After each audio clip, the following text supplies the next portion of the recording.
Later Poems. By Alice Meynell, author of Poems. London and New York, John Lane, The Bodley Head, 1902. Copyright 1901 by John Lane, all rights reserved. By John Lane. University Press, John Wilson and Son, Cambridge, U.S.A. University Press, John Wilson and Son, Cambridge, U.S.A. 2. A.T. Contents. The Shepherdess. I am the way. Via et veritas, et vita, why wilt thou chide?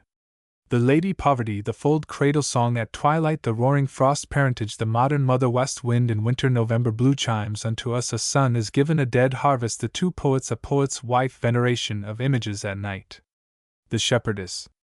She walks, the lady of my delight, a shepherdess of sheep. Her flocks are thoughts. She keeps them white, she guards them from the steep. She feeds them on the fragrant height, and folds them in for sleep. She roams maternal hills and bright, dark valleys safe and deep. Into that tender breast at night the chastest stars may peep. She walks, the lady of my delight, a shepherdess of sheep. She holds her little thoughts in sight, though gay they run and leap. She is so circumspect and right, she has her soul to keep. She walks, the lady of my delight, a shepherdess of sheep. I am the way. Thou art the way. Hadst thou been nothing but the goal, I cannot say if thou hadst ever met my soul. I cannot see, I, child of process, if there lies an end for me, full of repose, full of replies. I'll not reproach the way that goes, my feet that stir. Access, approach, art thou, time, way, and wayfarer. Via et veritas et vita. You never attain to him? If to attain be to abide, then that may be. Endless the way, followed with how much pain! The way was he. Why wilt thou chide? Why wilt thou chide, who hast attained to be denied? O learn, above all price is my refusal, love. My sacred nay was never cheapened by the way. Thy single sorrow crowns thee lord of an unpurchasable word. O strong, O pure! As yet makes happier love secure, I vow thee this unique rejection of a kiss. I guard for thee this jealous sad monopoly. I seal this honor thine. None dare hope for a part in thy despair. The Lady Poverty. The Lady Poverty was fair, but she has lost her looks of late, with change of times and change of air. Ah, slattern, she neglects her hair, her gown, her shoes. She keeps no state as once when her pure feet were bare. Or almost worse, if worse can be, she scolds and parlors, dusts and trims, watches and counts. Oh, is this she whom Francis met, whose step was free, who with obedience carolled hymns, in Umbria walked with chastity? Where is her ladyhood? Not here, not among modern kinds of men, but in the stony fields, where clear through the thin trees the skies appear, in delicate sparse soil and fen, and slender landscape and austere. The fold. Behold, the time is now! Bring back thy flocks of fancies, wild of whim. O lead them from the mountain track, thy frolic thoughts untold. O bring them in, the fields grow dim, and let me be the fold. Behold, the time is now! Call in, O call thy posturing kisses gone astray for scattered sweets. Gather them all to shelter from the cold.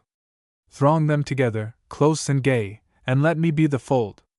Cradle song at twilight. The child not yet is lulled to rest. Too young a nurse, the slender night so laxly holds him to her breast that throbs with flight. He plays with her, and will not sleep. For other playfellows she sighs, and unmaternal fondness keep her alien eyes. The roaring frost. A flock of winds came winging from the north, strong birds with fighting pinions driving forth with a resounding call. Where will they close their wings and cease their cries? Between what warming seas and conquering skies, and fold, and fall. Parentage. When Augustus Caesar legislated against the unmarried citizens of Rome, he declared them to be, in some sort, slayers of the people. Ah no, not these. These, who were childless, are not they who gave so many dead unto the journeying wave, the helpless nurslings of the cradling seas, not they who doomed by infallible decrees unnumbered man to the innumerable grave. But those who slay our fathers. Theirs are armies. Death is theirs, the death of innocences and despairs, the dying of the golden and the grey. The sentence, when these speak it, has no nay. And she who slays is she who bears. The modern mother. Oh, what a kiss with filial passion overcharged is this! To this misgiving breast the child runs, as a child ne'er ran to rest upon the light heart and the unoppressed. Unhoped, unsought. A little tenderness, this mother thought the utmost of her meed. She looked for gratitude, content indeed with thus much that her 9 years' love had bought. Nay, even with less. This mother, giver of life, death, peace, distress, desired not so much thanks as forgiveness, and the passing touch expected, and the slight, the brief caress. O filial light strong in these childish eyes, these new, these bright intelligible stars. Their rays are near the constant earth, guides in the maze, natural, true, keen in this dusk of days. West wind in winter. Another day awakes. And who, changing the world, is this? He comes at whiles, the winter through, west wind. I would not miss his sudden tryst, the long, the new surprises of his kiss. Vigilant, I make haste to close with him who comes my way. I go to meet him as he goes. I know his note, his lay, his color and his morning rose, and I confess his day. My window waits. At dawn I hark his call. At morn I meet his haste around the tossing park and down the softened street. The gentler light is his, the dark, the gray, he turns it sweet. So too, do I confess my poet when he sings. He rushes on my mortal guess with his immortal things. I feel I know him. On I press, he finds me twixt his wings. November blue. The color of the electric lights has a strange effect in giving a complementary tint to the air in the early evening. Essay on London. Essay on London. Oh, heavenly color! London town has blurred it from her skies, and hooded in an earthly brown, on heaven the city lies. No longer standard like this hue above the broad road flies, nor does the narrow street the blue wear, slender pennon wise. But when the gold and silver lamps color the London dew, and, misted by the winter damps, the shops shine bright anew, blue comes to earth, it walks the street, it dyes the wide air through, a mimic sky about their feet, the throng go crowned with blue. Chimes. Brief, on a flying night, from the shaken tower, a flock of bells take flight, and go with the hour. Like birds from the cote to the gales, abrupt, oh hark! A fleet of bells set sails, and go to the dark. Sudden the cold airs swing. Alone, aloud, a verse of bells takes wing and flies with the cloud. Unto us a son is given.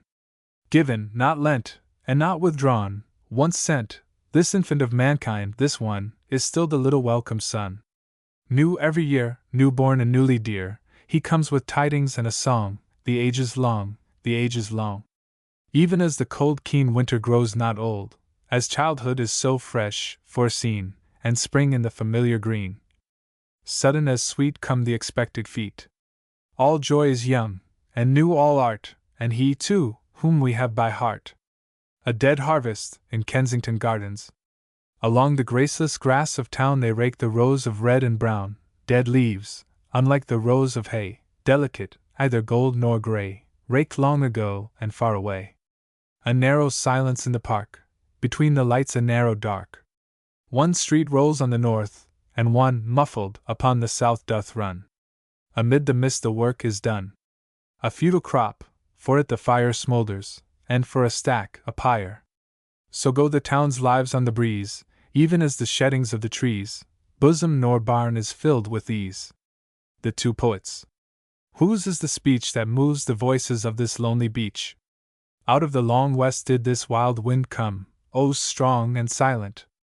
And the tree was dumb, ready and dumb, until the dumb gale struck it on the darkened hill. Two memories, two powers, two promises, two silences closed in this cry, closed in these thousand leaves articulate. This sudden hour retrieves the purpose of the past, separate, apart, embraced, embraced at last. Whose is the word? Is it I that spake? Is it thou? Is it I that heard? Thine earth was solitary, yet I found thee. Thy sky was pathless, but I caught, I bound thee, thou visitant divine. O thou my voice, the word was thine. Was thine. A poet's wife. I saw a tract of ocean locked in land within a field's embrace, the very sea. Afar it fled the strand and gave the seasons chase, and met the night alone, the tempest spanned, saw sunrise face to face. O poet, more than ocean, lonelier! In inaccessible rest and storm remote, thou, sea of thoughts, dost stir, scattered through east to west, now, while thou closest with the kiss of her who locks thee to her breast. Veneration of images. Thou man, first comer, whose wide arms entreat, gather, clasp, welcome, bind, lack, or remember, whose warm pulses beat with love of thine own kind, unlifted for a blessing on yon sea, unshrined on this highway, O flesh, O grief, thou too shalt have our knee, thou root of every day. At night. Home, home from the horizon far and clear, hither the soft wings sweep, flocks of the memories of the day draw near the dovecot doors of sleep. O which are they that come through sweetest light of all these homing birds? Which with the straightest and the swiftest flight? Your words to me, your words,